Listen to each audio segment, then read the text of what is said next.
হিন্দু ভাইদের শাস্ত্রে আছে, আমাদের কলেমার সাথে না অনেক মিল রয়েছে। আরো আপনি দেখেন পাশাপাশিতে কত কথা রয়েছে। আল্লাহ শ্রেষ্ঠং শ্রেষ্ঠং পরমং পূর্ণং ব্রহ্মণ আল্লাহ। আল্লাহ আল্লাহ রসুলের নামে দরুদ শরীফ পাঠ করছি, কি সুন্দর উল্লেখ করেছেন। এতস্মিন অন্তরে মেলেছো আচার্যাং মোহাম্মদিটি খ্যাত শিষ্য শাখা সামাম বিদাং। এ তো ঘন্টা নেওয়ার কেস। একটু বলে রাখছি কেন, সজাগ দৃষ্টিভঙ্গি থাক। অনেকে বলেন লাভ কি, আর লাভ এটাই আপনার জানানোর জন্যে। কলেমা শুধু আমরা পড়ি না, বিশ্বের বুকে শ্রেষ্ঠ কারা, যারা কলেমা পড়েন। একবার জোরে বলুন না সুবহানাল্লাহ। قال النبي صلى الله عليه وسلم انا ختم النبيين لا نبي بعدي, there is no prophet after me and there is no ummah after me ummah. রসুল বলেছেন আমি শেষ নবী, আমার পরে কোনো নবী আসবে না, আমার উম্মতেরা শেষ। এই উম্মতেরা আমরা কি পড়ব?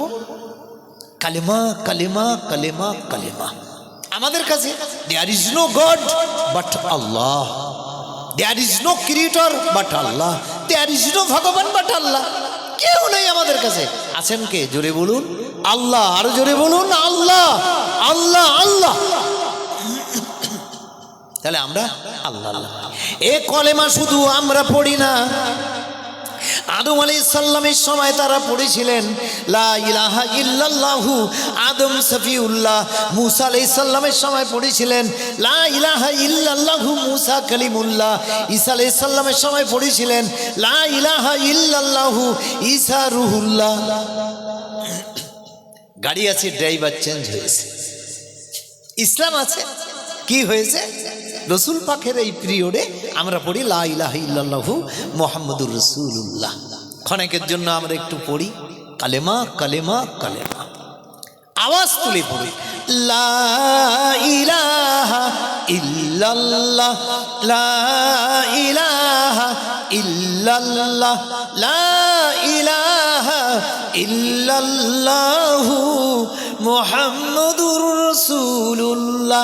সকলে পড়ুন হাসবি রাব্বি জাল্লাল্লাহ মা ফি কলবি গায়রুল্লাহ নূর মুহাম্মদ সাল্লাল্লাহ লা ইলাহা ইল্লাল্লাহ লা ইলাহা ইল্লাল্লাহ লা ইলাহা ইল্লাল্লাহ মুহাম্মাদুর রাসূলুল্লাহ।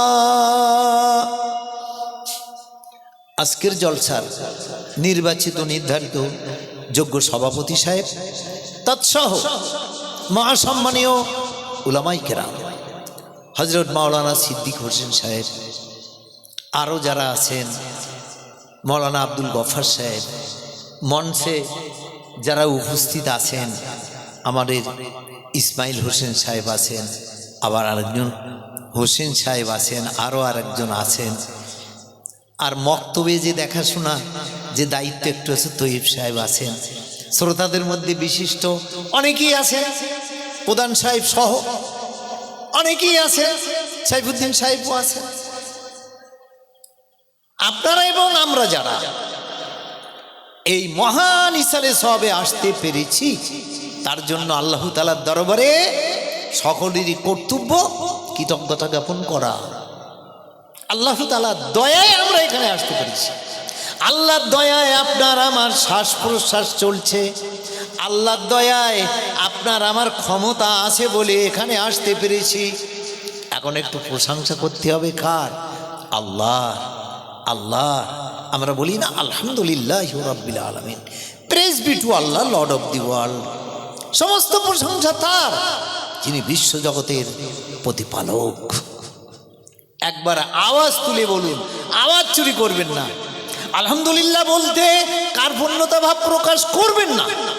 আল্লাহ বলেছেন কুল্লু নাফসিন যায়িকাতুল মাউত, every soul shall have a test of death. প্রত্যেক জীবের মৃত্যুর আস্বাদ গ্রহণ করতে হবে। আপনি এখান থেকে বাড়ি যেতে পারবেন বলতে পারবেন না, আমি এখান থেকে নেমে বসার জায়গায় যেতে পারবো বলতে পারবো না, আমার ইসমাইল সাহেব আছেন, সিদ্দিক, কেউই বলতে পারবেন না, কেউই চ্যালেঞ্জ করে বলতে পারবেন না যে আপনি আমি এখান থেকে বাড়িতে যেতে পারবো। আপনি কেউ বলতে পারবেন? পারবেন না। তাহলে ডেট নোজ নো ক্যালেন্ডার, মৃত্যু কোনোদিন সাল তারিখ মানে না।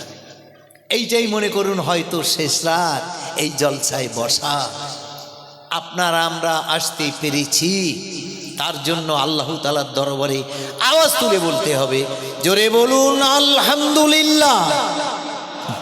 আর একটু আওয়াজ বাড়ানো যাবে না? আপনাদের কি স্যার এসেছে তাই এত ভয় হচ্ছে নাকি? এসআই আর স্যার এসেছে তাই এত ভয় হচ্ছে নাকি? হ্যাঁ, এত ভয় হচ্ছে নাকি? এনার্জি হচ্ছে তাই এত ভয় হচ্ছে নাকি? আল্লাহর মঞ্জুর তো একটা আছে,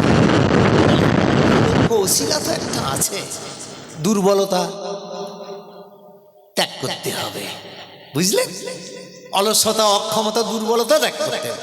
আল্লাহর প্রশংসা করতে গিয়ে কোনো রকম কার্পণ্যতা ভাব প্রকাশ করবেন না। জোরে বলুন আলহামদুলিল্লাহ। এবং ঠিক তারপরে যিনি আমাদের মনে যার অসীম বল, চোখে তার আলোক দীপ্তি, হৃদয়ে তার অফুরন্ত দয়া, প্রাণে তার মহাসাগরের মায়া। He was a mastermind not only for his own age but of all ages. যিনি বর্তমান মদিনাতুল মুনাওয়ারাতে মসজিদে নববী সংলগ্ন যে সবুজ গম্বুজ তার নিচে অবস্থান করছেন, সেই রসুলের শানে আওয়াজ তুলে বলতে হবে সাল্লাল্লাহু আলাইহি ওয়াসাল্লাম। এর টগরে যারা মৌলানা ইসমাইল হোসেন সাহেব সহ যারা আলোচনা করেছেন তাদের নাম আমি বলেছি। আমি নগণ্য, যদি আল্লাহর রহম হয় আপনাদের তরফ থেকে আন্তরিকতাপূর্ণ দেওয়া হয়, অল্প সময়ের জন্য দুটি কথা আমি রাখবো। একটা হাদিস আপনাদের কাছে আমি রাখছি।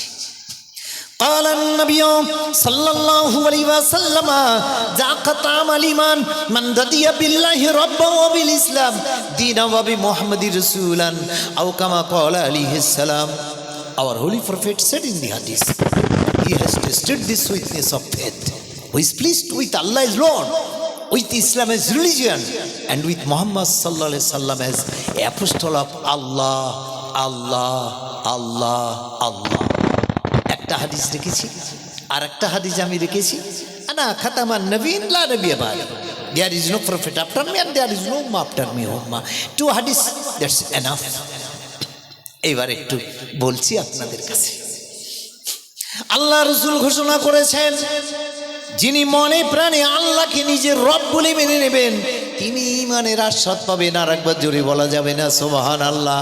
যিনি ইসলামকে নিজের ধর্ম বলে মেনে নেবেন তিনি ইসলামের আস্বাদ পাবেন। একবার জোরে বলা যাবে না সুবহানাল্লাহ? যিনি প্রিয় রসুল মুহাম্মদ সাল্লাল্লাহু আলাইহি সাল্লামকে আল্লাহ রসুল, নবী বা বান্দা, দাস বলে মেনে নেবেন তিনি ঈমানের আস্বাদ পাবেন। সুবহানাল্লাহ, সুবহানাল্লাহ। আমরা যে বসেছি আর আপনাদের কাজ চলছে, যেটা তৈয়ব সাহেবের কাছে শুনলাম, মক্তব যে প্রাথমিক শিক্ষা সোপান, এখানেই তো প্রথম। আল্লাহ আল্লাহ আল্লাহ এক, হ্যাঁ আল্লাহ এক, আল্লাহ ওয়াহিদ, আল্লাহ এক। এটা তো মাদ্রাসায় শেখানো হয়। আল্লাহ আল্লাহ আল্লাহ আল্লাহ আল্লাহ। দেখি একবার নারাই তাকবীর, নারাই তাকবীর, আল্লাহু আকবার, আল্লাহ আল্লাহ আল্লাহ আল্লাহ। আল্লাহ ছাড়া তো কোনো গতি নাই। তাহলে আল্লাহ আল্লাহ। আমরা পড়েছি লা ইলাহা ইল্লাল্লাহ, লা ইলাহা ইল্লাল্লাহ, বেশ কয়েকবার আমরা পড়েছি। আল্লাহ এক অদ্বিতীয়, আল্লাহ এক অদ্বিতীয়। তাহলে আরেকটা হাদিস আপনাদের কাছে আমি রাখি। এই যে আমরা পড়লাম, তাহলে রসুল কি বলেছেন? আল্লাহকে যিনি নিজের রব বলে মেনে নেবেন তিনি ঈমানের আস্বাদ পাবেন। আল্লাহ আল্লাহ আল্লাহ। ওয়া খালাকা কুল্লা শাইইন ওয়া হুয়া বিকুল্লি শাইইন আলিম। He created all things, he has knowledge of all things. মহান স্রষ্টা আল্লাহ, তিনি প্রত্যেকটা জিনিস সৃষ্টি করেছেন এবং তিনি সর্ববিষয়ে জ্ঞাত। আর একবার জোরে বলা যাবে না সুবহানাল্লাহ? যারা ভিন সম্প্রদায় তাদের অল্লো পৃথিব্যা অন্তরিক্ষং বিশ্বরূপম, অন্তরিক্ষস্থ সূক্ষ্ম পদার্থের স্রষ্টা আল্লাহ। আমরা বলেছি আল্লাহ, তারা বলেছেন অল্লো অল্লো। অল্লো রসুল মোহাম্মদের কম বর্ষ অল্লো আল্লাহ আল্লাহ। আল্লাহ কত দয়ালু, আল্লাহ কত দয়ালু একবার দেখেন। আমরা যে আল্লাহ আল্লাহ আল্লাহ আল্লাহ করি, হাদিসে কুদসিতে এসেছে আল্লাহ ঘোষণা করেছেন, যখন কোনো বান্দা আল্লাহ আল্লাহ আল্লাহ আল্লাহ করে, আল্লাহ বলছেন তখন আমি বলি লব্বাইক আব্দি, এ বান্দা তুমি আমাকে আল্লাহ বলে ডেকেছো, আমি তোমার কাছে হাজির আছি। আর একবার জোরে বলা যাবে না সুবহানাল্লাহ? কিয়ামতের দিন একটা লোককে জাহান্নামের দিকে নিয়ে যাবে, আল্লাহ বলবেন এই ফেরেশতারা আমার ওই বান্দাকে জাহান্নামে দিও না, আমার কাছে হাজির করে দাও, আমার কাছে হাজির করে দাও। বিদ্যুৎ বেগে ফেরেশতারা ওই বান্দাকে আল্লাহর কাছে হাজির করে দেবেন। আল্লাহ বলবেন এই বান্দা, এটা আমার স্বাদ নয়, এটা আমার ইচ্ছা নয়, তোমরা আমার বান্দা হয়ে জাহান্নামে থাকো, এটা আমার ইচ্ছা নয়। জোরে বলুন সুবহানাল্লাহ। ক্বালান নবী সাল্লাল্লাহু আলাইহি ওয়াসাল্লাম ইযা লা আরদা কাত্তু ওয়াহিদুম মিন উম্মতি ফিন্নার। রাসূল বলেছেন আমার উম্মতদের মধ্যে একটা উম্মত যদি জাহান্নামে থাকে আমি নবী কখনোই খুশি হব না। আর একবার জোরে বলুন সুবহানাল্লাহ। আর এই বান্দাকে জাহান্নামের দিকে নিয়ে যাবে, আল্লাহ বলবেন আমার কাছে হাজির করে দাও। ফেরেশতারা হাজির করে দেবেন। আল্লাহ বলবেন বান্দা তোমাকে জাহান্নামে নিয়ে যাচ্ছি কেন? বান্দা কাঁদবে আর বলবে আল্লাহ আমি তোমার পূর্ণরূপে ইবাদত করতে পারিনি, আমি তোমার এক নগণ্য বান্দা, সেই জন্য আমাকে জাহান্নামে নিয়ে যাচ্ছে। আল্লাহ বলবেন বান্দা তোমাকে একটু জিজ্ঞাসা করি, দুনিয়ার বুকে তোমার কি কোনো নেকির কাজ, নেকির ভালো কাজ তোমার কি কিছু মনে আছে? বলবে আল্লাহ আমার কিছুই মনে নাই, কিছুই মনে নাই। আল্লাহ বলবেন বান্দা মনে রাখো আমি তোমার দয়ালু মাবুদ আল্লাহ। আল্লাহ তুমি একদিন ঘুমন্ত অবস্থায় একটু ঘুরতে গিয়ে, আপনারা ঘোরেন না ঘুমন্ত অবস্থায়? তা আপনার আমার ঘোরা আবার আলাদা ঘোরা, বুঝতে পেরেছেন? শোয়ার সময় কি সুন্দর করে লুঙ্গি পরা, জায়গায় নাই হাটের উপরে, কোথায় উঠে গেছে। এই যে ঘোরা ঘোরা। আল্লাহ বলবেন এ বান্দা ঘুমন্ত অবস্থায় তুমি একটু ঘুরতে গিয়ে না একবার তুমি বলেছিলে আল্লাহ, একবার সুবহানাল্লাহ জোরে বলা যাবে? বলছি বান্দা তোমার তো মনে পড়ে না, তোমার একটা নেকি আমার কাছে আছে, আর একবার সুবহানাল্লাহ জোরে বলা যাবে? এ বান্দা ঘুমন্ত অবস্থায় তুমি একটু ঘুরতে গিয়ে বলেছিলে আল্লাহ আল্লাহ। এ বান্দা তুমি আমাকে আল্লাহ ডেকেছিলে, এই কথাটা আমার কাছে, এই নেকিটা আমার কাছে জমা আছে। এ বান্দা মনে রাখো তোমার নেকির পাল্লায় আমি এইটা দিলাম, তোমার নেকির পাল্লা ভারী হয়ে গেল, তোমার জীবনের সমস্ত গুনাহরাশিকে আমি আল্লাহ মাফ করে দিলাম, তুমি এখন জান্নাতে চলে যাও। আর একবার জোরে বলা যাবে না সুবহানাল্লাহ? আপনার আমার আল্লাহ বলা হয়? আপনি আমি কতটা বলি আর উচ্চারণটা কেমন হয়, কিভাবে হয় আল্লাহ বলা? একটা মেথড পদ্ধতি আছে ঘুমানো, ডান দিকে কাত হওয়া, আরো নিয়ম আছে। মৌলানা সাহেবদের কাছে আরো শুনবেন, অনেক আমল আছে, অনেক আমল আছে, বুঝতে পেরেছেন? মনে রাখুন, আপনাদের একটু মনে পড়ে ফেরাউন তার ঘরের উপরের দিকটা লিখে রেখেছিল বিসমিল্লাহির রহমানির রহিম। আল্লাহ ফেরাউনের সব ধ্বংস করে দিয়েছিলেন, কিন্তু ঘরটা ধ্বংস করেননি। কেন? সেখানে আল্লাহর নাম লিখে রেখেছিল। আর একবার বলেন না সুবহানাল্লাহ সুবহানাল্লাহ। কিয়ামতের দিন আবার একটা লোককে জাহান্নামের দিকে নিয়ে যাবে, আল্লাহ বলবেন ওই বান্দাকে জাহান্নামে দিও না, আমার কাছে হাজির করে দাও, হাজির করে দেবে। আল্লাহ বলবেন এই বান্দা তোমাকে জাহান্নামে নিয়ে যাচ্ছে, আল্লাহ আমি পূর্ণরূপে তোমার ইবাদত করতে পারিনি, সেজন্য আমাকে নিয়ে যাচ্ছে। এ বান্দা তুমি একদিন পথে চলাকালীন একটা কাগজ পেয়েছিলে, কাগজ তোমার কি মনে পড়ে? এই কাগজটা তুমি ঝেড়ে মুছে পুছে পরিষ্কার করে সসম্মানে ঘরে তাকের উপরে রেখেছিলে। বান্দা তোমার কি মনে পড়ে? বান্দা কাঁদবে আর বলবে আল্লাহ আমার স্মরণ ছিল না, তোমার অশেষ দয়ায় আমার এখন স্মরণ হয়েছে। আল্লাহ বলবেন বান্দা তুমি পাপী তাপী মহাপাপী গুনাহগার বান্দা হতে পারো বটে, কিন্তু এই কাগজটা কেন তুমি ঝেড়ে মুছে পুছে মুখে চুম্বন দিয়ে তাকের উপরে রেখেছিলে? চিন্তা করেছেন? বান্দা বলবে আল্লাহ পথে চলাকালীন ওই কাগজটা আমি পেয়েছিলাম, ওই কাগজে লেখা ছিল, আমার সঙ্গে আপনারা একটু পড়ুন, বিসমিল্লাহ, জোরে পড়ুন, বিসমিল্লাহির রহমানির রহিম।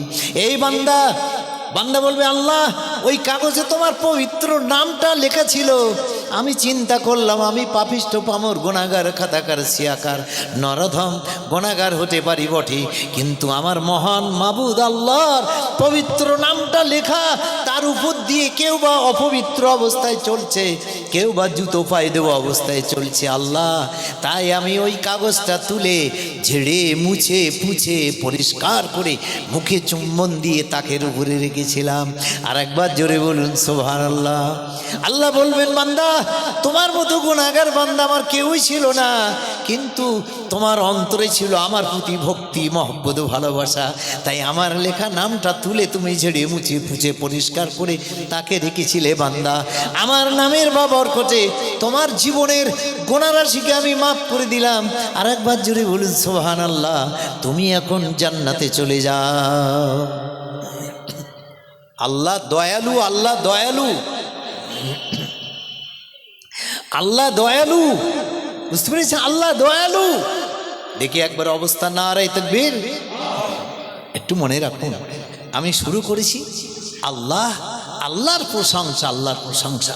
আমরা সবাই পড়েছি লা ইলাহা ইল্লাল্লাহু মুহাম্মাদুর রাসূলুল্লাহ, আর সকলে পড়ছেন অমুসলিম যারা লা ইলাহা ইল্লাল্লাহু হরতি পাপং ইল্লা ইলাহা পরমপদম জন্ম বৈকুণ্ঠ ফিনতি তাজুফিনা মুহাম্মাদাম।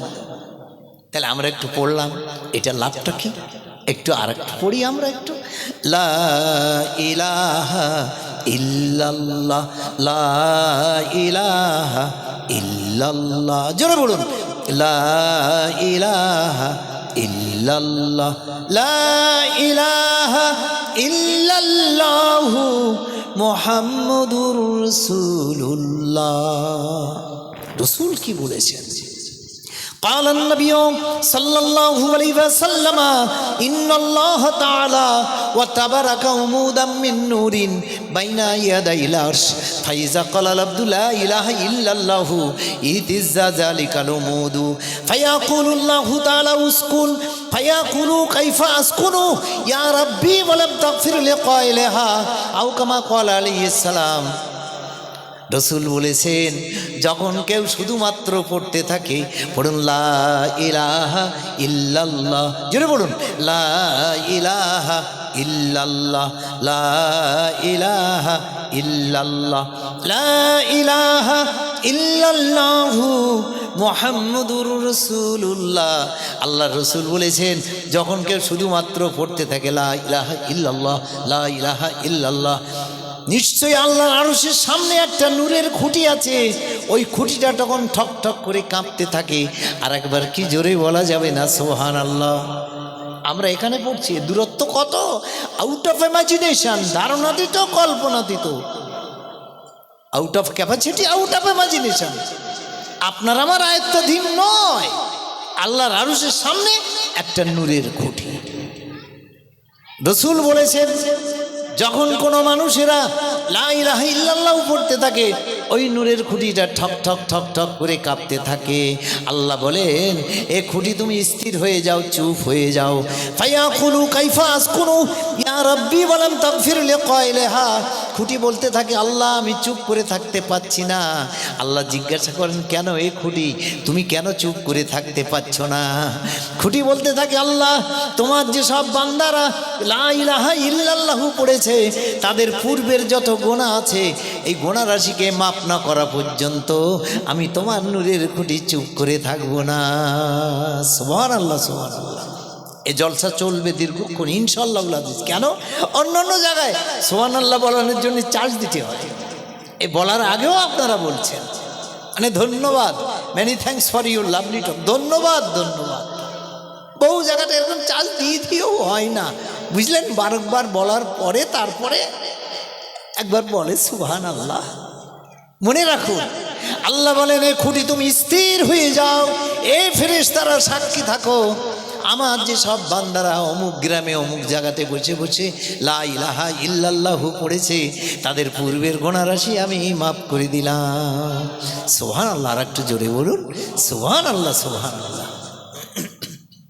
قال النبي صلى الله عليه وسلم أفضل الذكر لا إله إلا الله وأفضل الدعاء والحمد لله রাসূল বলেছেন সর্বোচ্চ উৎকৃষ্ট জিকির হলো লা ইলাহা ইল্লাল্লাহ আর দোয়া হলো আলহামদুলিল্লাহ।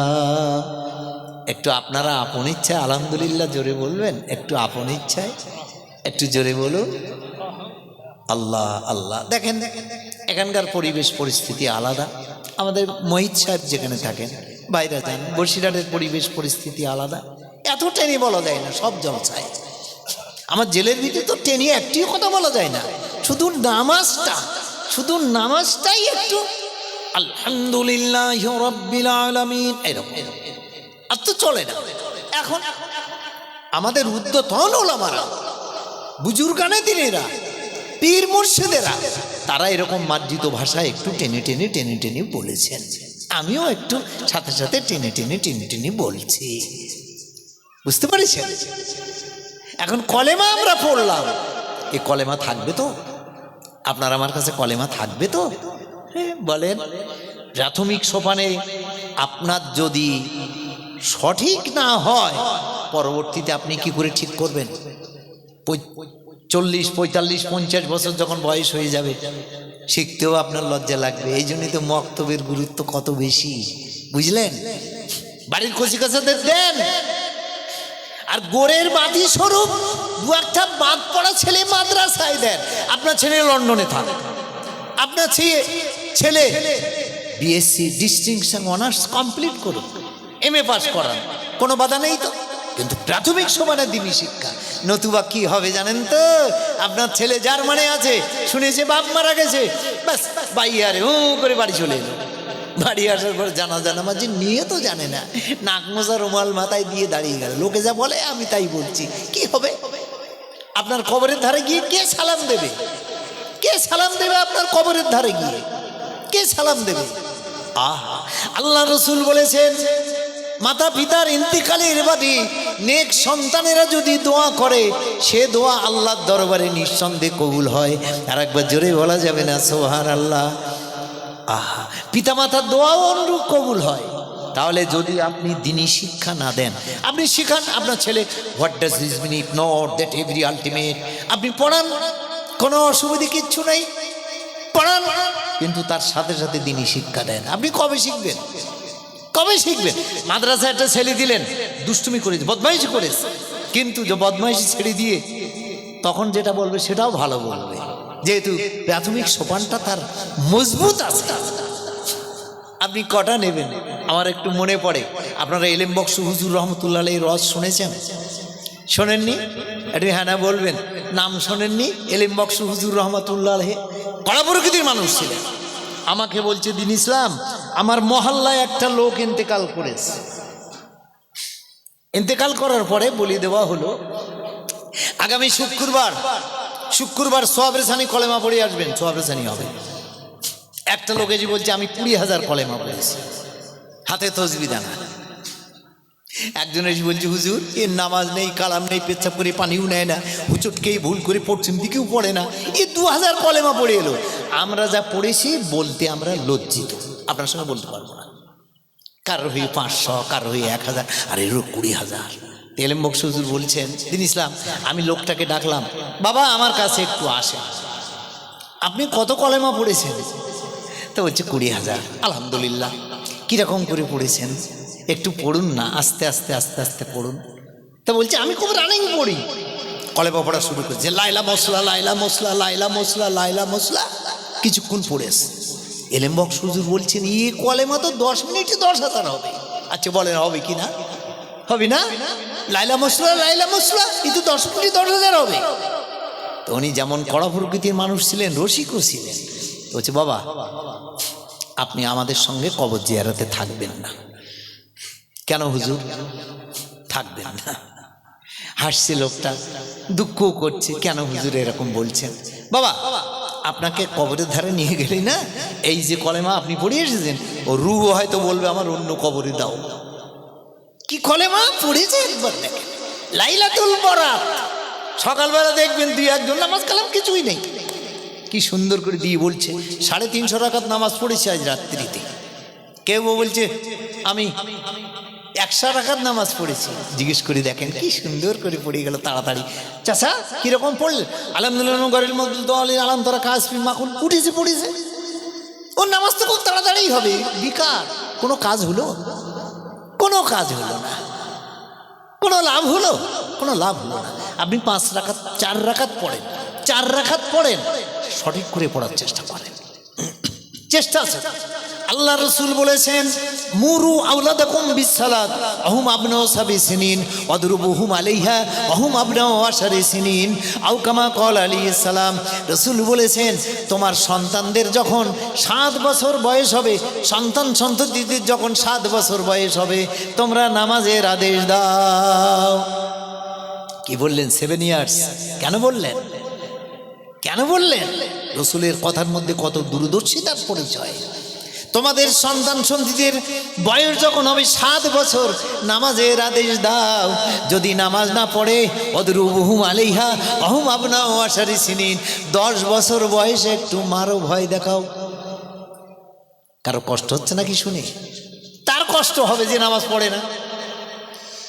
45 বছর বয়স হয়ে গেছে, 85 বছর বয়স, সেলুনিতে গেছে, এগুলো সব বসে গেছে, একদম বসে গেছে।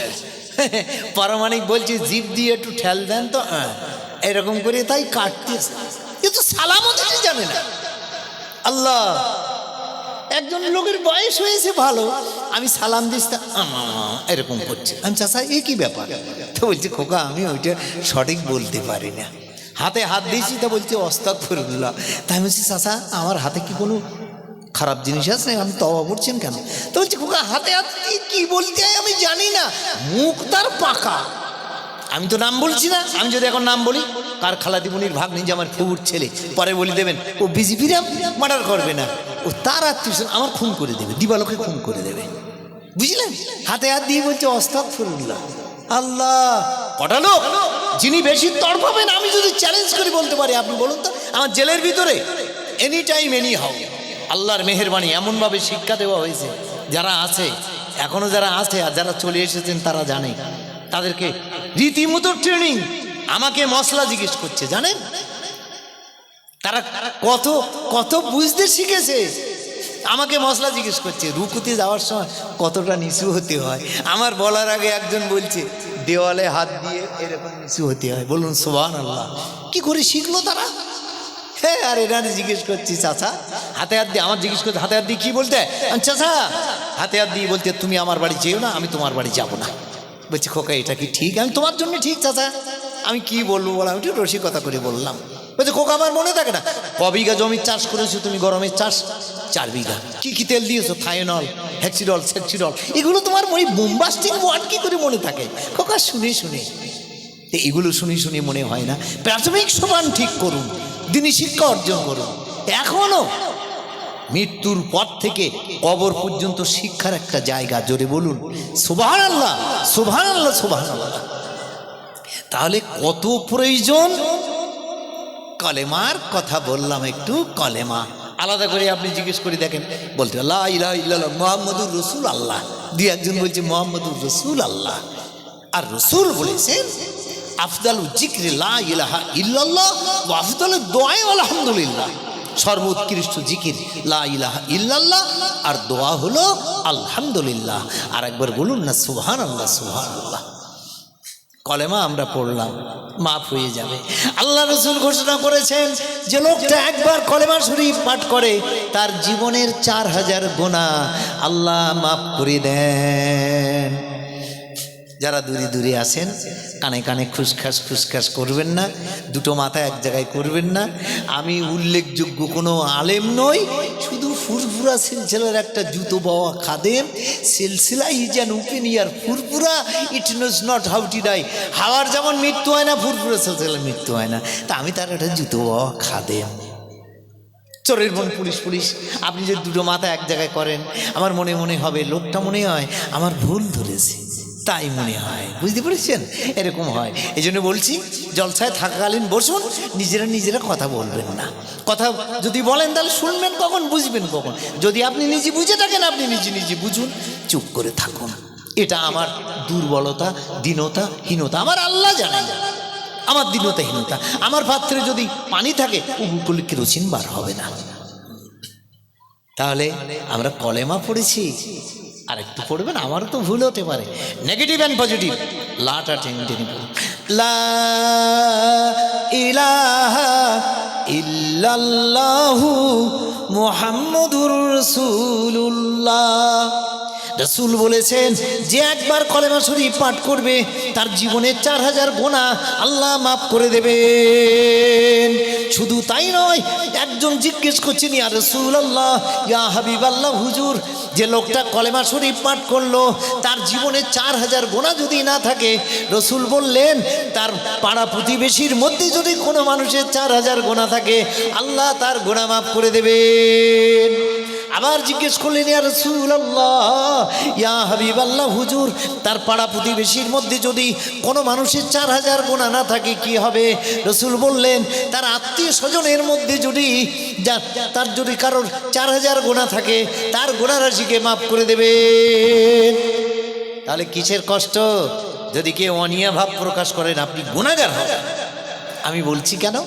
আমি তো একটু শুনেছি এখানে মসজিদের সাথে মক্তব চালু, আর নামাজের অস্ত করতেই হবে, নামাজের অস্ত করতেই হবে, বুঝতে পারছেন? অল্প একটু আলোচনা রেখেছি।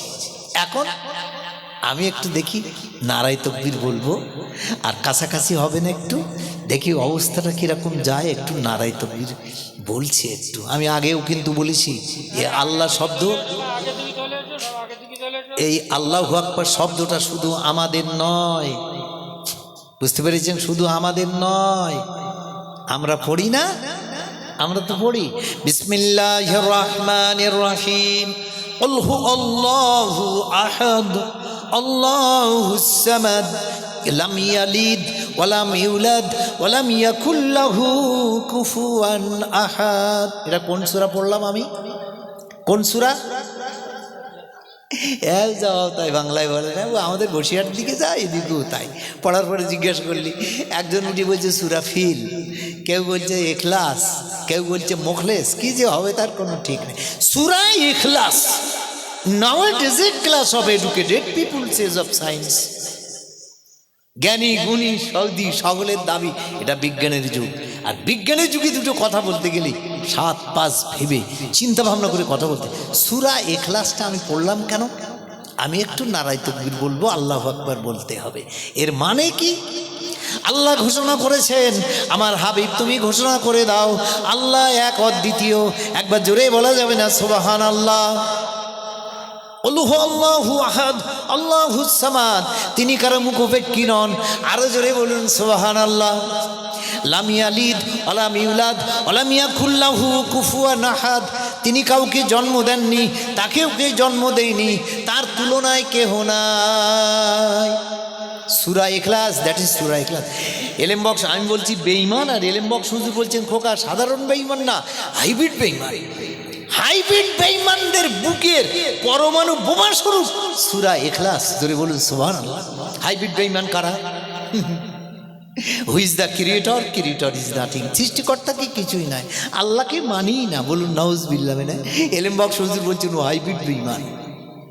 বিজ্ঞান দর্শন যথেষ্ট আছে, বিজ্ঞান দর্শন যথেষ্ট আছে, তার সত্ত্বেও কোরআনের দলিল, হাদিসের দলিল, ইজমা কিয়াসের দলিল, যুক্তিতর্ক, universities rule by mind and weather, Einstein বলেছেন। এতে এক নাগারে অনেক সময় বলা যায় আল সূরা ইখলাস, আল্লাহ আল্লাহ আল্লাহ। আপনি পাশে দেখেন, পাশে আছেন কে? এখানে পাশে শাস্ত্রের কথা বলছি, পীর আল্লামা সাইফুদ্দিন সিদ্দিকী হুজুর রহমাতুল্লাহ। কোন কোন জলসায় মেজলা হুজুর কেবলা, মেজলা হুজুর কেবলা রহমাতুল্লাহ। নিউ মার্কেটে আমি যখন যেতাম, আমি কলকাতা মাদ্রাসার ছাত্র, আমার কাঁধে হাতটা রেখে দিন মোহাম্মদ চলো একটু হাঁটি। তাই আমি মনে মনে আল্লাহ তোমার দরগায় লাখো শকর, আমার বডিতেও একটু বরকত আছে। আমি যখন এইটা পড়েছি, কি একমেবা দ্বিতীয়ং সচ্চিদানরূপং একম সত্যম শিবম সুন্দরম একম অব্যয়ম অক্ষয়ম। শুধু আপনারা শুনছেন, এ ওয়াজ কোথায় যাচ্ছে? বিশ্বের সব জায়গায় যাচ্ছে, বুঝতে পারছেন? সূরা ইখলাস,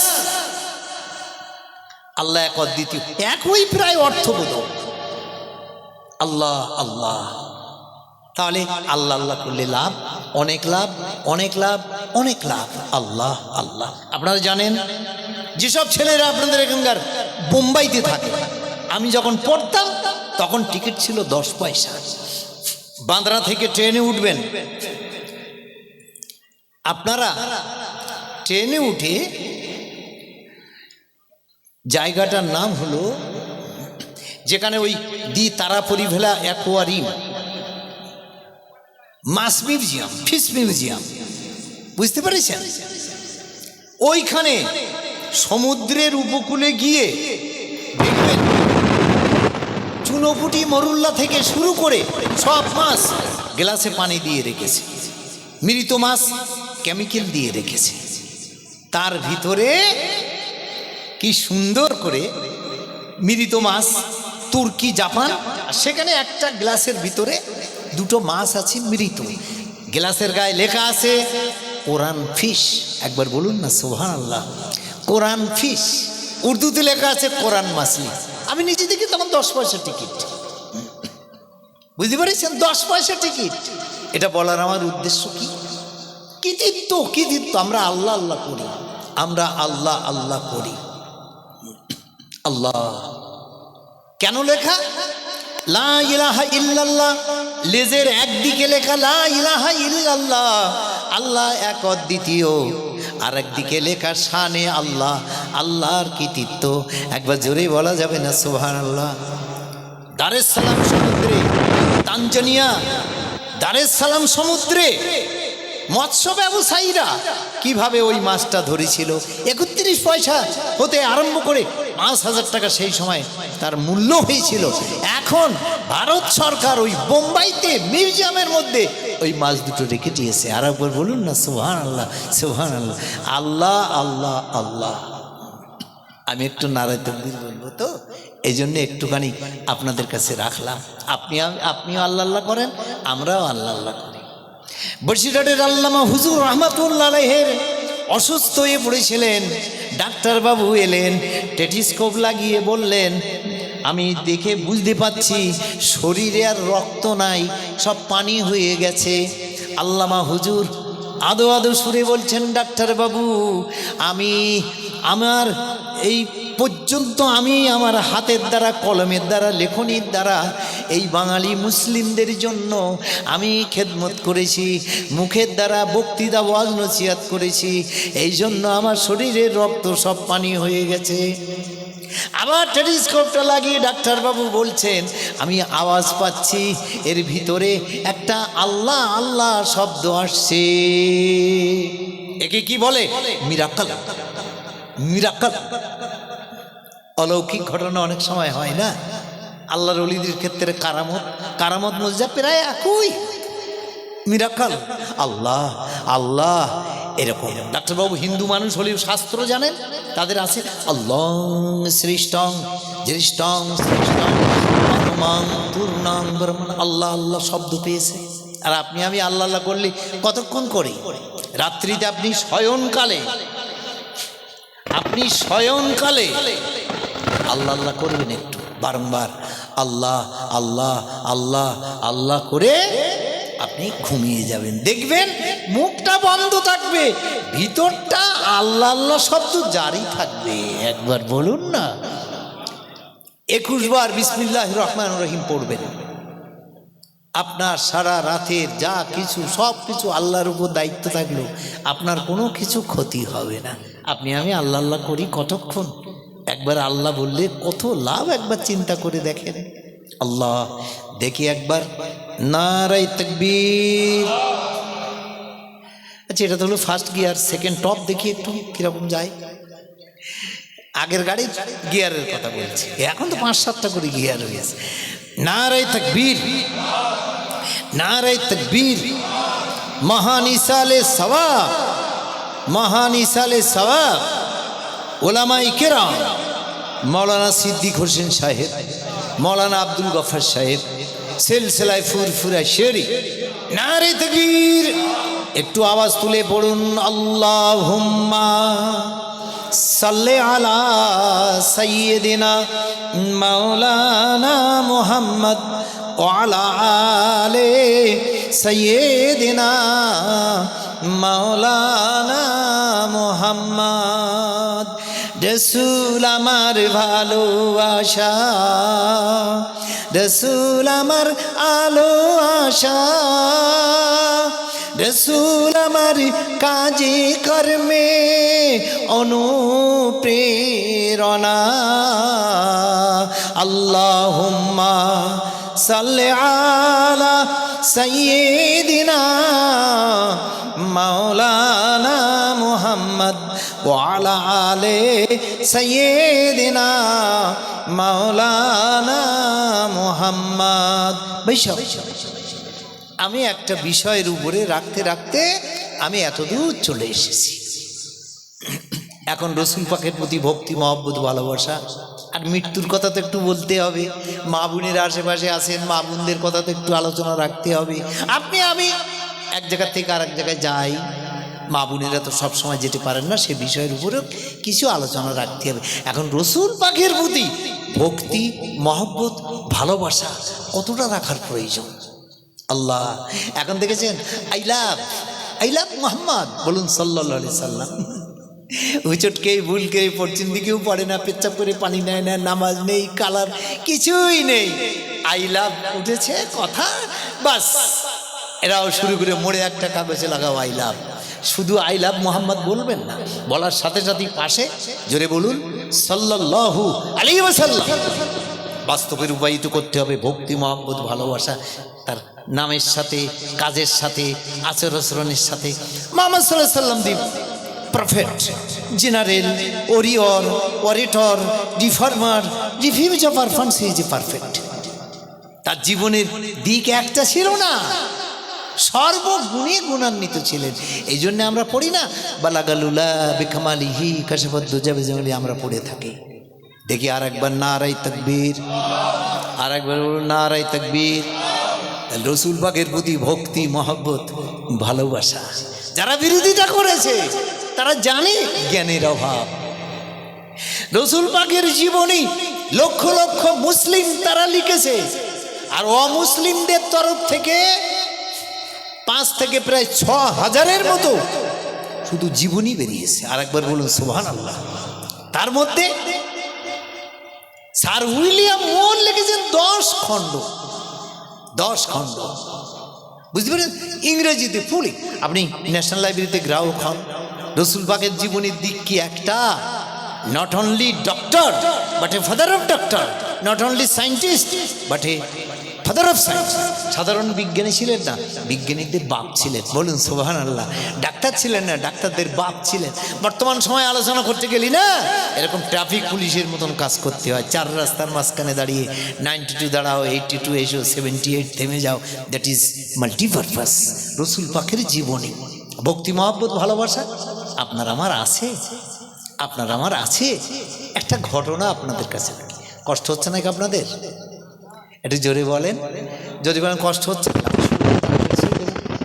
হ্যাঁ তবে বলেন। আমাদের ইসমাইল সাহেব নিজে নেমে যেয়ে আপনাদের কাছাকাছি করার জন্য চেষ্টা করেছেন, মাঝখানের জায়গাটা খালি। এবার পিছনের লোকটা আসবেন কি করে? সামনের কাতার পূর্ণ না করে মসজিদে ভর্তি হয়ে গেছে, বসে গেছেন সব। এখানে একটা ঠ্যাং, ঘাড়ের উপর দিয়ে আর একটা ঠ্যাং, আসবেন কি করে? কাছাকাছি হন। দেখি আর একবার নারায়ে তাকবীর। রসুল পাকের প্রতি ভক্তি মহব্বত ভালোবাসা। বিসমিল্লাহির রহমানির রহিম। কুল ইন কুনতুম তুহিব্বুনাল্লাহ ফাত্তাবিউনি ইউহিব্বুকুমুল্লাহ। এই আয়াতটা কার না জানা আছে? আল্লাহ ঘোষণা করেছেন, আমার হাবিব তুমি ঘোষণা করে দাও, তোমরা যদি এ দুনিয়ার মানুষ, তোমরা যদি আল্লাহর সঙ্গে ভালোবাসা করতে চাও, আমি তার হাবিব মুহাম্মদ আমার সঙ্গে আগে ভালোবাসা করো। আপনার আমার ভালোবাসা আছে তো? কতটা ভালোবাসা আছে? এখন যদি কুলুকি রস হয়, কুলুক নেওয়া সম্পর্ক বলে মৌলবি ওয়াজ করছে কেন? দেখেন আমরা যে দরুদ শরীফ পড়ি কত লাভ, কত লাভ। আল্লাহ আল্লাহ। না না,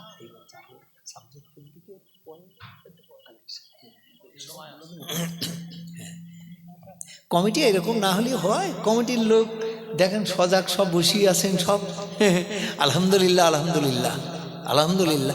আরে সবাই মিলিত হয়ে দোয়া করলে একজনের দোয়া যদি কবুল হয় তার ওসিলায় আল্লাহ সকলের দোয়া কবুল করেন। সুবহানাল্লাহ বলবেন নাকি?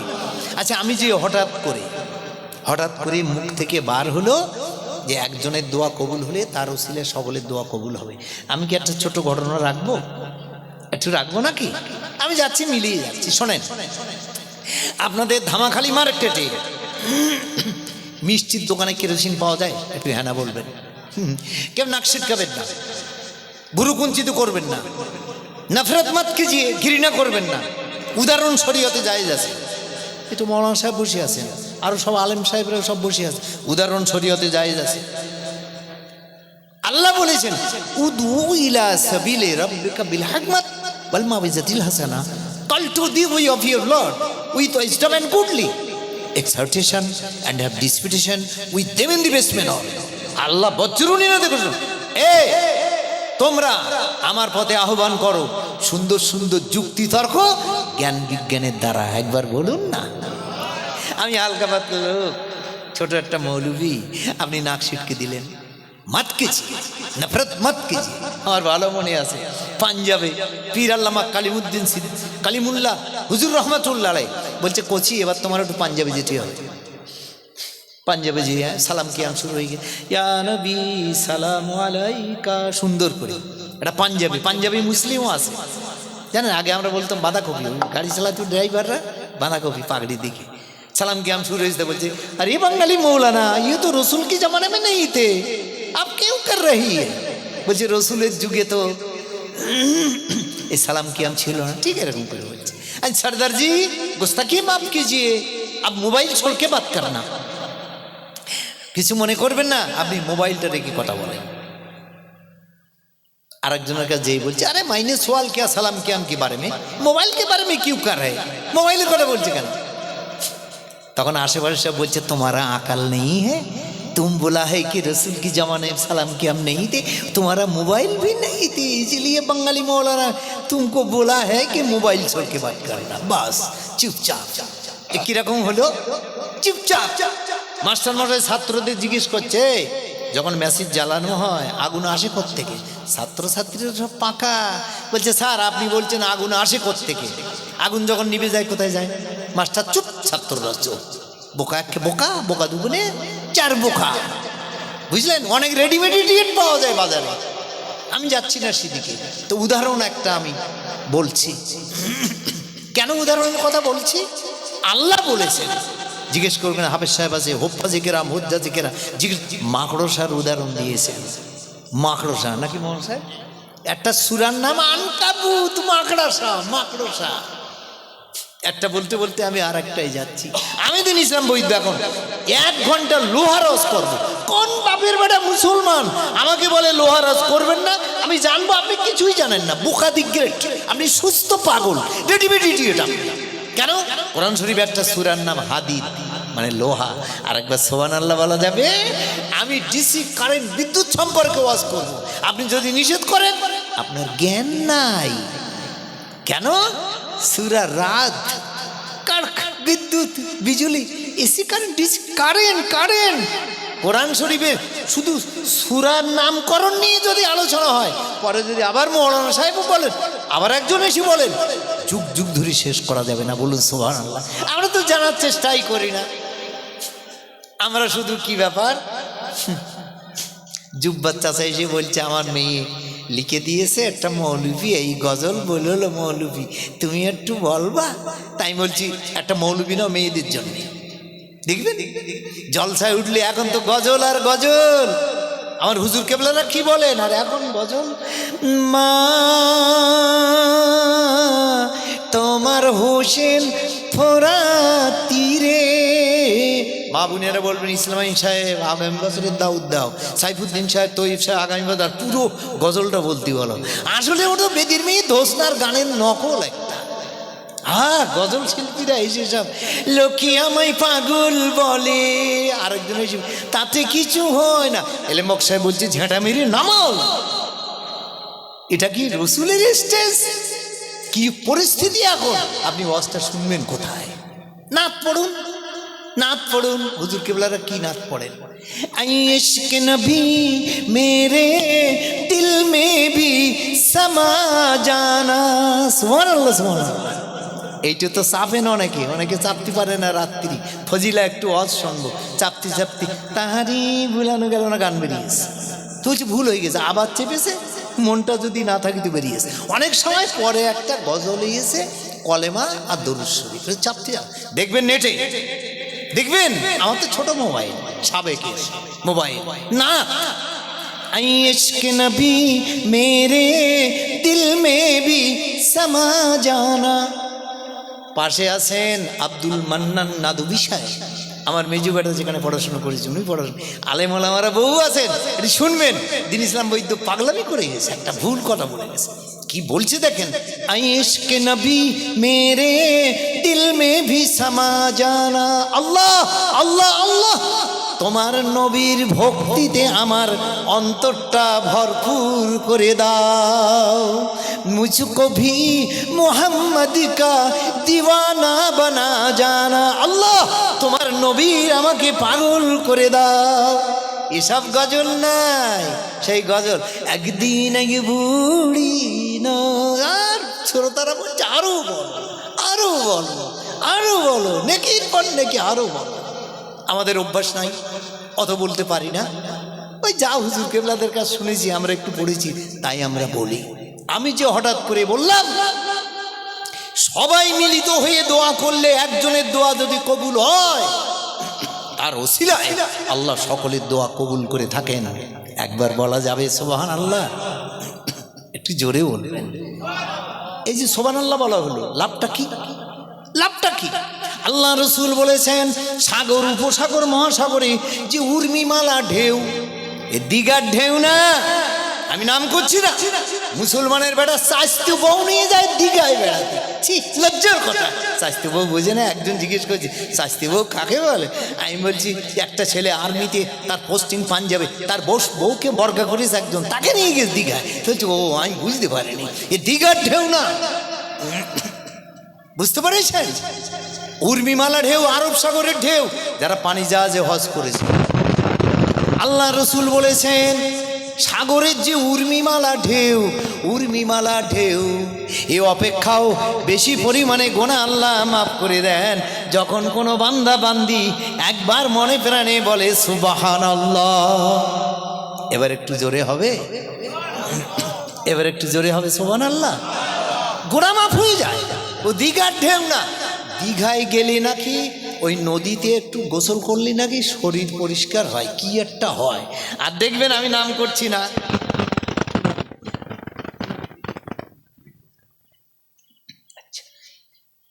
তাহলে উর্মিমালা ঢেউ অপেক্ষাও বেশি পরিমাণ গোনা আল্লাহ মাফ করে দেন সুবহানাল্লাহ। বুঝলেন? ইট ইজ এক্সপ্লেনেশন, এত ব্যাখ্যা। তাহলে নবী জীবনী, রসুল পাকের হাদিস তো ওটা। সাগর উপসাগরে যে উর্মিমালা ঢেউ, ও অপেক্ষাও বেশি পরিমাণে গুনাহ আল্লাহ মাফ করে দেন যখন কোনো বান্দা বান্দি একবার মনে প্রাণে বলেন সুবহানাল্লাহ। বোঝা গেল কথা? কতটা আওয়াজ আছে দেখি একবার বলুন সুবহানাল্লাহ। যাই, বলতে গেলে আলোচনা বাড়বে। রসুল পাকের জীবনের দিক একটা নয়। বিজ্ঞান দর্শন নিয়ে যদি এখন বলা হয়, ঘন্টার পর ঘন্টা, ডাক্তারি শাস্ত্রের ঘন্টার পর ঘন্টা। কেন অমুসলিমরা কলেমা পড়ছে? শুনুন, ওয়ান ওয়াহাব ইবনে মুনাব্বি রাদিয়াল্লাহু তাআলা আনহু قال كان في بني إسرائيل رجل عصى الله 200 سنة ثم مات فخذوه فالقوه على مجيلتين। আমার নিজের থেকে একটিও কথা বলছি না, উদাহরণস্বরূপ দু একটা কথা হয়তো বলা হলো। এটার মানে কি? রসুলের প্রতি ভক্তি মহব্বত ভালোবাসা। আমরা নবী দিবস করলাম, নবী দিবস করলাম, উদযাপন করলাম, জীবনী বললাম, ভক্তি মহব্বত ভালোবাসা। কোথায় যে দরুদ শরীফটা পড়া হয়, আল্লাহুম্মা সাল্লি আলা সাইয়্যিদিনা, আপনি দরুদ ইব্রাহিম পড়েন, কিন্তু আমার এটাকে আপনি ঘৃণা করতে পারবেন না। বুঝতে পেরেছেন? মূসা আলাইহিস সালামের সময়, মূসা আলাইহিস সালামের নাম জানেন সকলে? তো জানেন না? সব জানেন। জানেন আর এখন কি চলছে? মূসা আলাইহিস সালামের সময় তার একটা উম্মতের ইন্তেকাল হয়েছে, মৃত্যুবরণ করেছে। উম্মত, তবে রসুল পাক সাল্লাল্লাহু আলাইহি সাল্লামের উম্মত আমরা, আমাদের বয়স রসুল বলেছেন 60, 65, 70, 75, বড় জোরে 100-100 একটু বেশি। কিন্তু অন্যান্য নবীদের সময়ে তাদের উম্মতদের বয়স আল্লাহ অনেক দান করেছিলেন। বুঝতে পেরেছেন? একটা মিস্টেক হয়ে গেল, যেটা আমি বলতে চাইছিলাম যে দোয়া কবুল, দোয়া কবুল। আমি যে লম্বা চওড়া একটা ইবারত পড়েছি, আমি মানে রাখছি দোয়া কবুল হবে, এটা তো একটা লাভজনক কথা, এটা রসুলের কথা। কিভাবে দোয়া কবুল? সবাই আমরা মিলিত হয়ে দোয়া করেছি, একজনের দোয়া কবুল হয়েছে। আব্দুল্লাহ বিন মুবারক রাহমাতুল্লাহ আলাইহি হজের পর হেরেম শরীফের ভিতরে ঘুমিয়ে আছেন। ঘুমন্ত অবস্থায় স্বপ্ন দেখছেন, দুজন ফেরেশতা সবুজ রঙের পোশাক পরিহিত অবস্থায় এসে পরস্পরে বলাবলি করছে। একজন ফেরেশতা আর একজনকে জিজ্ঞেস করছে, এবছর হাজিদের সংখ্যা কত বলতে পারো? আর একজন বলছে, দেখো আল্লাহর তরফ থেকে ঘোষণা হয়েছে এবছর হাজিদের সংখ্যা 6 লক্ষ। কত বললাম? কত বললাম? জোরে বলুন। 6 লক্ষ হাজিদের সংখ্যা। আবার একজন জিজ্ঞেস করছে, হজ কবুল হয়েছে কতজনের? মানে আমরা যে একত্রিত হয়ে দোয়াটা করব, তাপি সবাই মিলিত হয়ে, লাভটা কি সেই জন্য বলছি, হজ কবুল হয়েছে কতজনের? বলছে আল্লাহর তরফ থেকে জানা গেছে 6 লক্ষ হাজিদের মধ্যে একজনের হজ কবুল হয়েছে। কতজন? একজন। কত হাজিদের মধ্যে হতে? 6 লক্ষ হাজিদের মধ্যে একজনের হজ কবুল হয়েছে। আহা! আব্দুল্লাহ বিন মুবারক রাহমাতুল্লাহ আলাইহি ঘুমন্ত অবস্থায় কাঁদছেন, কি হবে, কি হবে, আল্লাহ আল্লাহ, কি হবে, কি হবে, আমি গুনাহগার, আমার হজটা কবুল হলো কিনা।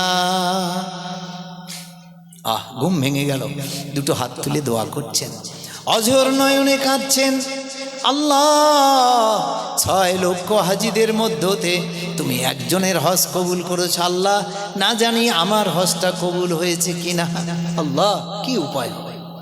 ঠিক দ্বিতীয় রাত্রিতে ঘুমিয়ে আবার স্বপ্ন দেখছেন, দুইজন ফেরেশতা পরস্পরে বলাবলি করছে।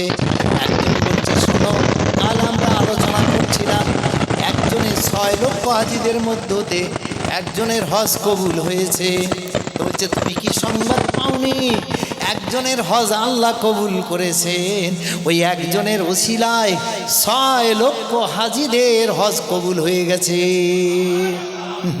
সুবহানাল্লাহ, একটু জোরে হয়েছে কেন? লাভ, বিশাল লাভ তো, বিশাল লাভ।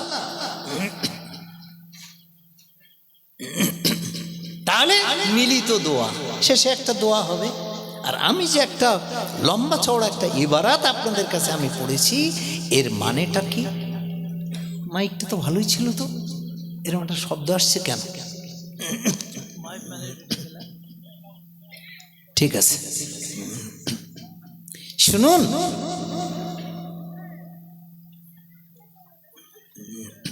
मूसा अलैहिस्सलाम,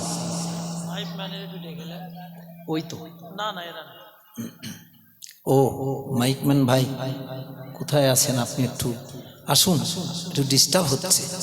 একটু দরুদ শরীফ পড়ুন। আল্লাহুম্মা সাল্লি আলা সাইয়্যিদিনা মাওলানা মুহাম্মদ ওয়া আলা আলি সাইয়্যিদিনা। কতবার বলেছি আপনারা একটু এগিয়ে আসেন না, মাঝখানটা কেন, কি কবর আছে নাকি? পিছন থেকে চলে এসো না, পিছনে দাঁড়িয়ে রয়েছে, চলে এসো। যারা সামনে বসে আছেন তাদের আসতে হবে। এই জায়গাটা খালি কেন, কি কবর আছে না, কি ব্যাপার? কি হলো মাইক?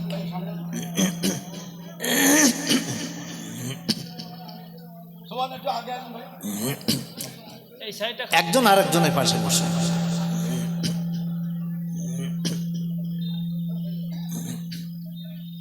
নারায়ে তাকবীর।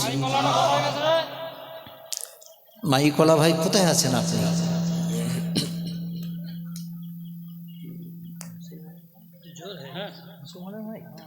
তাহলে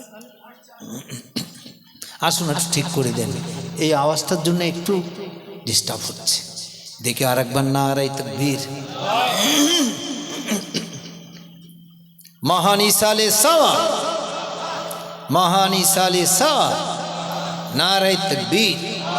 ওলামায়ে কিরাম, জনাব সিদ্দিক হোসেন সাহেব, জনাব মাওলানা আব্দুল গফফার সাহেব, শ্রোতা বৃন্দ, নারায়ে তাকবীর। তাহলে আল্লাহ একজনের হজ কবুল করেছেন, তার ওসিলায় 6 লক্ষ হাজিদের হজ কবুল হয়ে গেছে। বলেন সুবহানাল্লাহ, সুবহানাল্লাহ। আমি একটা বড় লম্বা চওড়া হাদিস দেখেছি, রসুলের প্রতি ভক্তি, মহব্বত, ভালোবাসা। মূসা আলাইহিস সালামের সময় তার একটা উম্মতের ইন্তেকাল হয়েছে। মূসা আলাইহিস সালামের একটা উম্মতের ইন্তেকাল হয়েছে।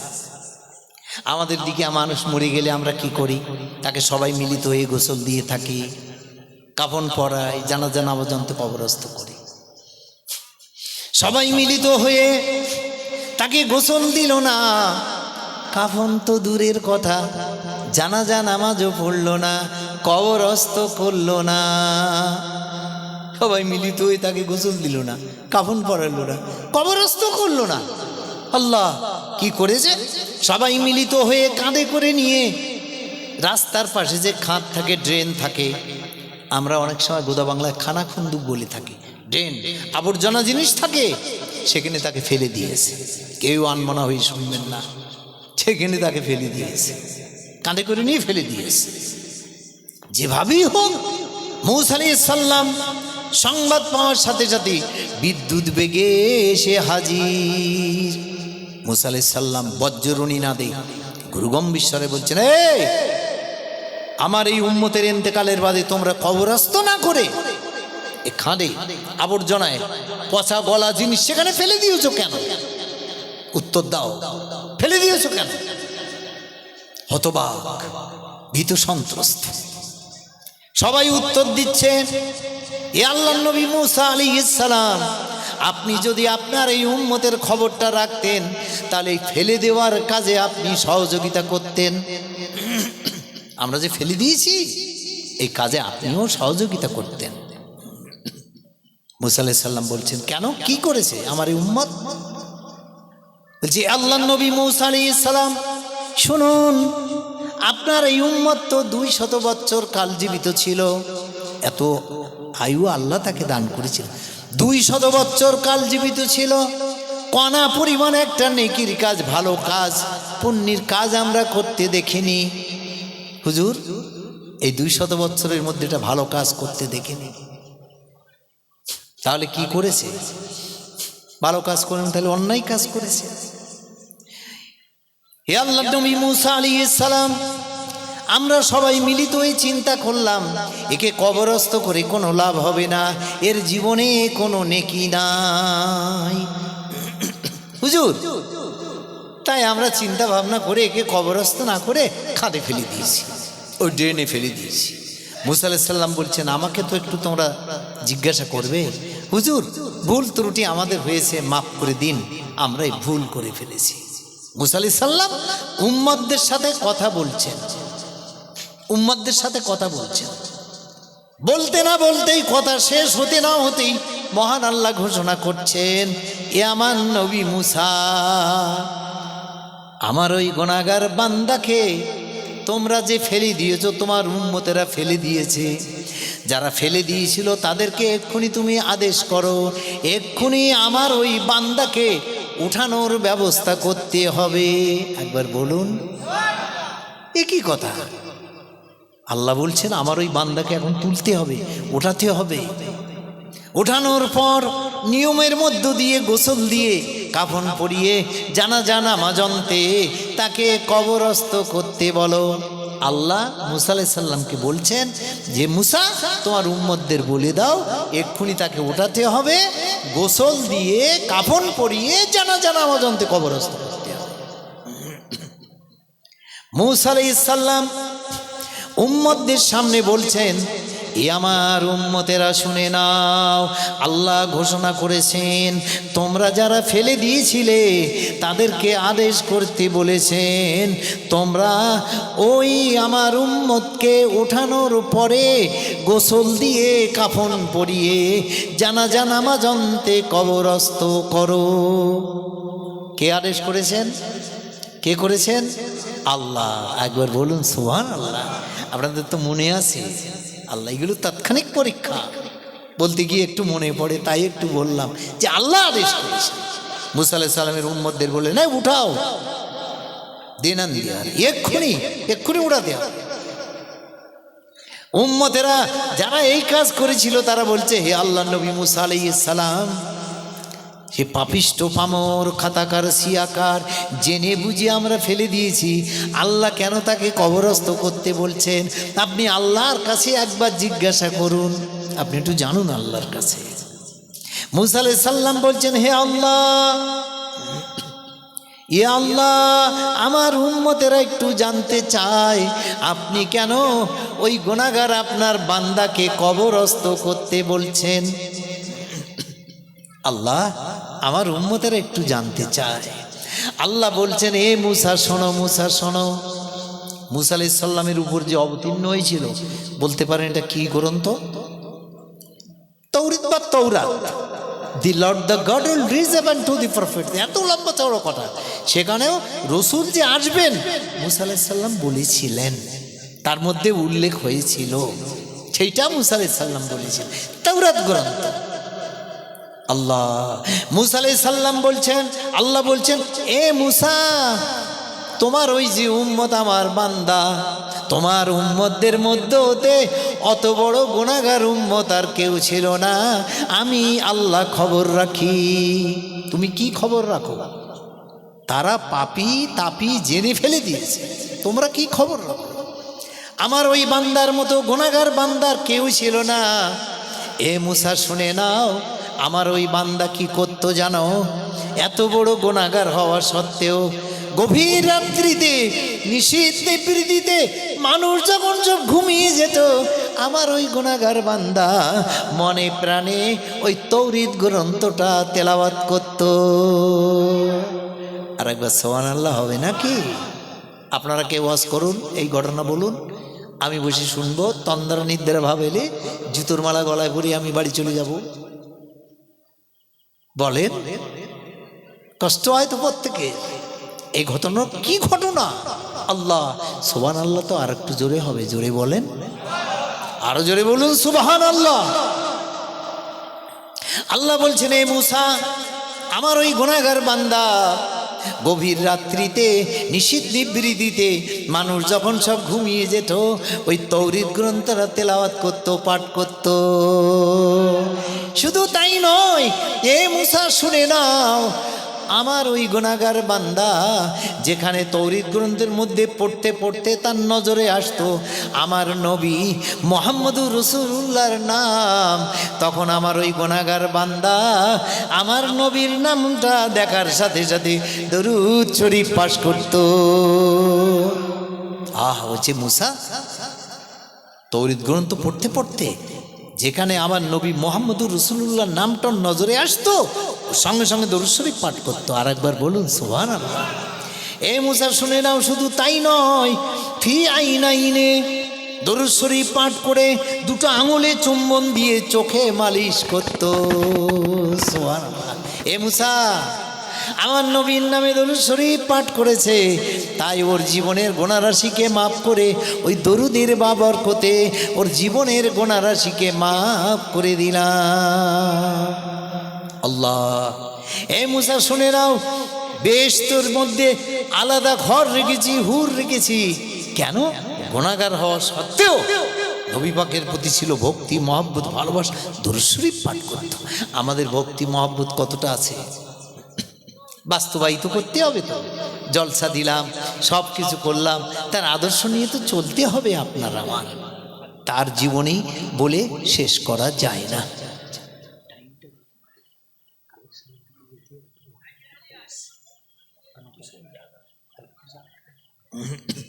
তাহলে রসুলের প্রতি ভক্তি মহব্বত ভালোবাসা।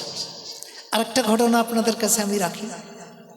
কোরআন শরীফের মধ্যে একটা সূরার নাম নাহল। মৌলানা সাহেবকে জিজ্ঞেস করুন, নাহল মানে মৌমাছি। বলুন সুবহানাল্লাহ। মৌমাছি, মৌমাছি। আর শহদ মানে মধু। আল্লাহ রসুল একটা মৌমাছিকে ধরেছেন, ধরে জিজ্ঞেস করছেন, এ মৌমাছি বলো না তোমরা মধু আহরণ করো কিভাবে?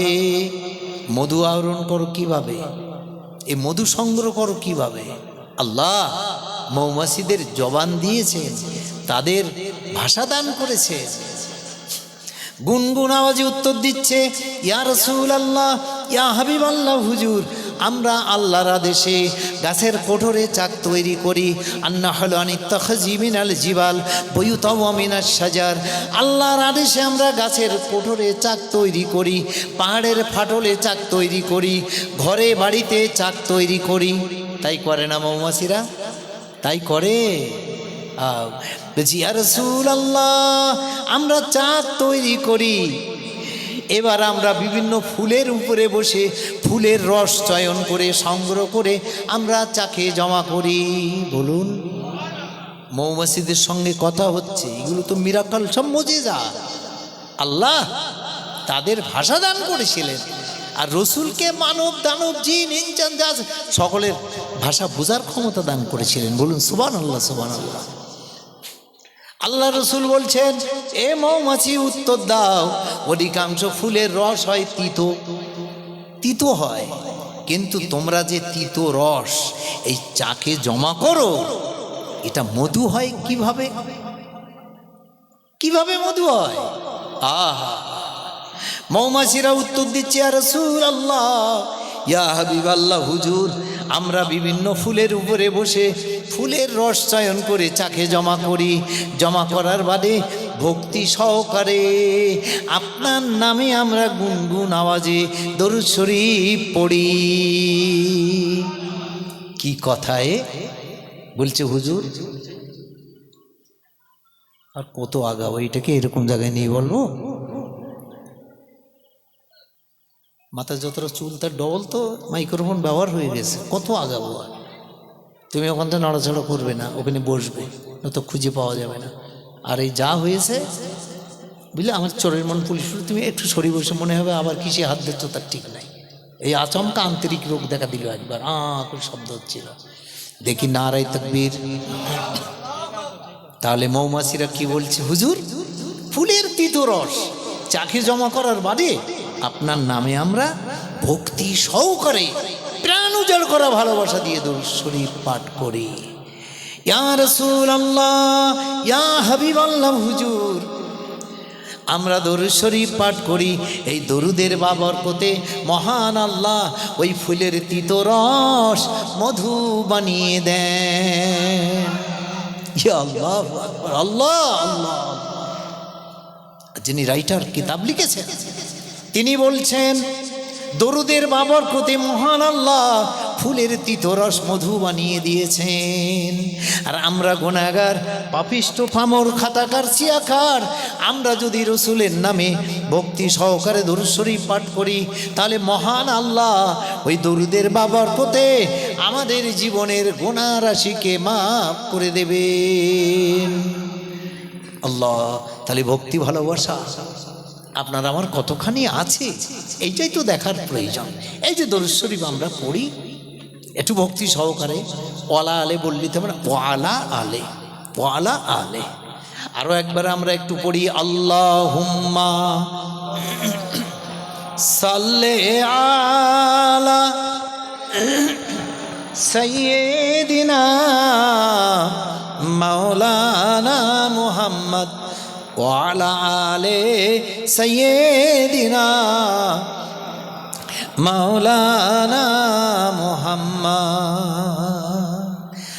আমারি প্রাণের দয়ার নবী, তুমি দাও না কেন দেখা, তোমায় ছেড়ে আর কত কাল থাকবো আমি একা। আল্লাহুম্মা সাল্লি আলা সাইয়্যিদিনা মাওলানা মুহাম্মদ ওয়া আলা আলি সাইয়্যিদিনা মাওলানা মুহাম্মদ। বেশ বলতে বলতে মাঝপথে এসেছি। মা বোনের আশেপাশে আছেন নবী প্রেমিকা, আল্লাহ প্রেমিকা।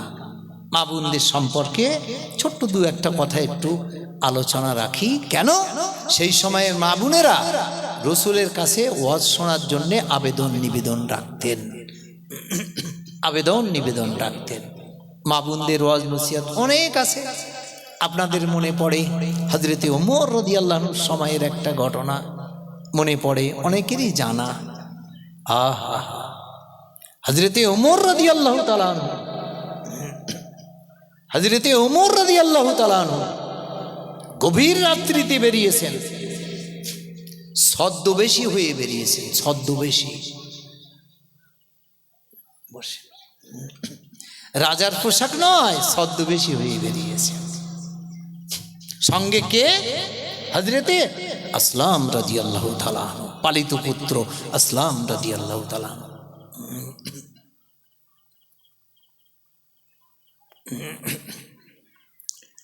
গভীর রাত্রিতে বেরিয়েছে, রাস্তা দিয়ে যাচ্ছেন, চলছেন, চলতে চলতে দেখেন হঠাৎ করে একটা আওয়াজ এলো। কারা একটা কি বলা বলি করছে। এমনি তো শরীয়তে নিষেধ আছে, কেউ যদি কোনো গোপন কথা বলে আপনি সেখানে কান পেতে শুনবেন না, শুনবেন না। কিন্তু যেতে যেতে একটা বাবুল গাছ, তার নিচে ছোট্ট একটা ঘর, সেই ঘরে পুরুষ বেটা কেউ নেই, আছে শুধু মা আর মেয়ে। মা মেয়ে বলা বলি করছে। মেয়ে, মা মেয়েকে বলছে, এ মেয়ে দুধে পানি মিশিয়ে দাও, দুধে পানি মিশিয়ে দাও, সকাল হলে তোমার বাজারে যেতে হবে, দুধে পানি মিশিয়ে দাও। ছোট্ট মেয়ে বলছে, মা দুধে পানি মিশানো হারাম। একবার বলুন। আমি বলছিলাম না, লাইক মাদার লাইক ডটার, যেমন মা তেমন মেয়ে। আহা, এ মেয়ে দুধে পানি মিশিয়ে দাও। মেয়েটা বলছে, না আম্মা জান দুধে পানি মিশানো হারাম, ধোঁকা দেওয়া হবে। বলছে, মেয়ে ও চিন্তা করলে হবে না, সংসার চালাতে হবে, পানি দিলে দুধটা বেশি হবে, অনেক টাকা পয়সা হবে আমাদের।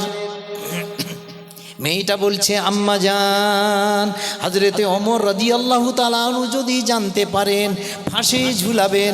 এদিকে ওমর রাদিয়াল্লাহু তাআলা আনহু, হযরতে আসলাম রাদিয়াল্লাহু তাআলা আনহু দুজনেই রাস্তায় চুপটি কেটে ওই রাত্রিতে দাঁড়িয়ে দাঁড়িয়ে শুনছেন। মা বলছে, এ মেয়ে তোমার ওমর রাদিয়াল্লাহু তাআলা আনহু কত দূরে কোথায় আছেন এখন রাত্রি, কিভাবে খবর পাবে? মেয়েটা বলছে, আম্মা জান হযরতে ওমর রাদিয়াল্লাহু তাআলা আনহু দূরে থাকতে পারেন বটে, কিন্তু আপনার আমার আল্লাহ তো সব জানতে পাচ্ছেন। মেয়ে মাকে বলছে, মা বুঝে না, মেয়ে মাকে বলছে। এবার কি হলো? হযরতে ওমর রাদিয়াল্লাহু তাআলা আনহু সব শুনছেন দাঁড়িয়ে দাঁড়িয়ে, দুধে পানি মিশানো বন্ধ করে দিল। বলুন সুবহানাল্লাহ। হযরতে ওমর রাদিয়াল্লাহু তাআলা আনহু এবার চলে আসছেন আর বলছেন, আসলাম মেয়েটার যে আল্লাহ ভীতি, মেয়েটার যে সততা, একে কি পুরস্কার দেওয়া যেতে পারে? আসলাম রাদিয়াল্লাহু আনহু বলছেন, কিছু পয়সা করিয়ে দেওয়া যেতে পারে। হযরতে ওমর রাদিয়াল্লাহু তাআলা আনহু বললেন, না না, শুধু পয়সা করে দিলে হবে না, এমন একটা কিছু ব্যবস্থা করতে হবে যেটা নজির থেকে যাবে দুনিয়ায়। এবার দরবারে চলে এসেছেন। দরবারে চলে আসার পর সংবাদ পাঠিয়েছেন।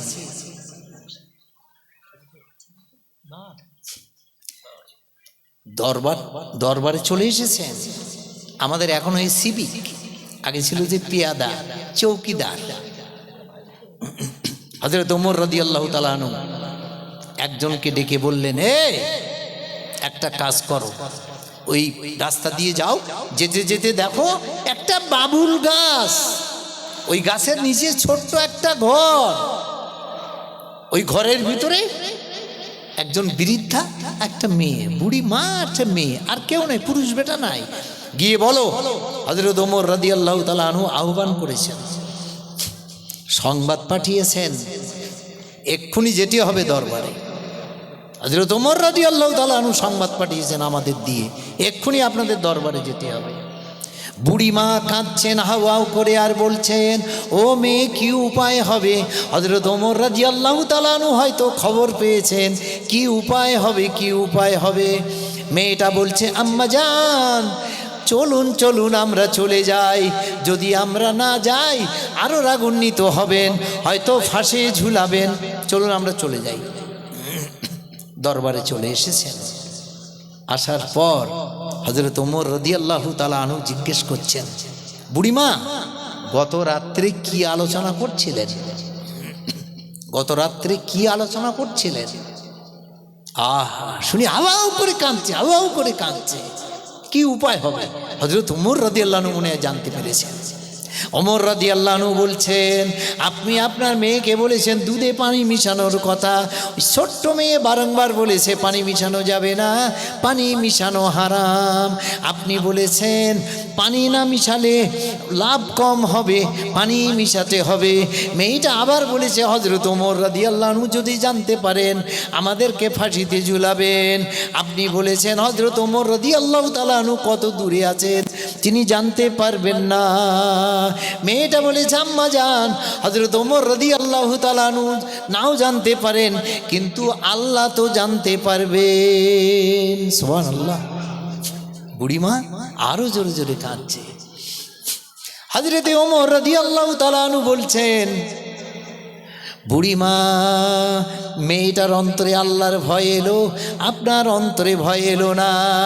আমি ওমর এমন একটা ব্যবস্থা করে দেব যা পৃথিবীর কোনো বাদশা এরকম ব্যবস্থা করেনি। এমন একটা ব্যবস্থা করে দেব, হ্যাঁ এমন একটা ব্যবস্থা আমি করে দেব।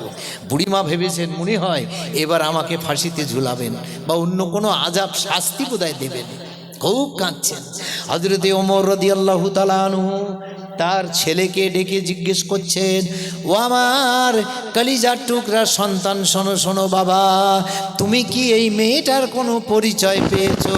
বলছে, আব্বা জান, আমি পরিচয় পেয়েছি, মেয়েটার অন্তরে আছে আল্লাহ ভীতি, মেয়েটার সততা আছে। ওমর রাদিয়াল্লাহু আনহু বলছেন, আমার কলিজার টুকরার সন্তান সোনামানিক, শোনো, আমি যদি পছন্দ করি ওই মেয়েটাকে, তোমার সাথে একটু বিয়ের ব্যবস্থা করি, তুমি কি রাজি আছো? ছেলেটা বলছে, আব্বা জান, আপনি যদি রাজি থাকেন আমি নিঃসন্দেহে আমার মতটাও থাকবে। কি হলো? ভিখারির মেয়ে হলো রাজরানী, সততার কারণে, সততার কারণে। প্রসঙ্গমূলক অনেক দূর এসেছি, ত্রুটি বিচ্যুতি হতেই পারে। আমি আপনাদের কাছে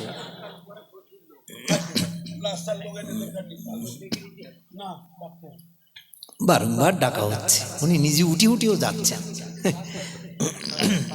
একটু পড়ুন, আল্লাহুম্মা। শুনেছি, আমি শুনেছি।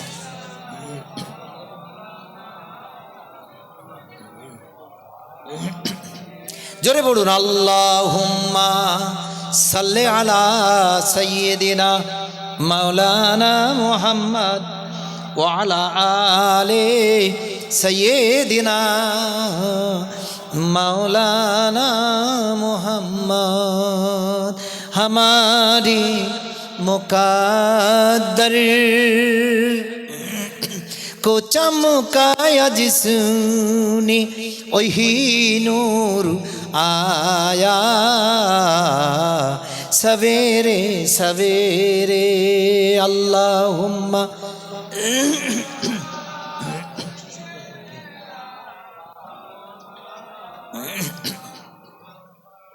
ভাই সব একটা কথা জিজ্ঞেস করছি আপনাদের। পৌষ মাসের ঠান্ডার সময় একজনের গায়ে শুধু একটা জামা আর ৩-৪ জন বসে আছে, জ্যাকেট প্যাকেট সোয়েটার সব আছে। আচ্ছা, যে লোকটার গায়ে শুধু জামা তার তো একটু শীত লাগবেই। আচ্ছা, আমরা যদি সবাই কাছাকাছি হয়ে সেই লোকের বডিতে বডি টাচ, একটু শরীরটা লাগে, আমরা এরকম বসি, এই লোকটার কি শীত লাগবে? ভালো জানেন তো আপনারা, লাগবে? লাগবে না। এখন প্রতি বছরের ন্যায় এই যে আদায় কালেকশন একটু হবে।